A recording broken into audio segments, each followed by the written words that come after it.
সরাসরি ফুটেজটা দেখুন। ময়া অঞ্চলে কংগ্রেসের প্রতিনিধিকে অপহরণ করেছে পুলিশ। সেই পুলিশের গন্ধ এখনো যায়নি। সেই তৃণমূল আর বিজেপি এক মিশে একাকার হয়ে গেছে। বিস্ফোরক অভিযোগ করেছেন কংগ্রেসের প্রাক্তন সাংসদ অধীর রঞ্জন চৌধুরী।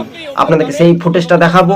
লালগোলা থানার সামনে রাস্তা অবরোধ করছেন কংগ্রেস সমর্থকগণ। ফুটেজ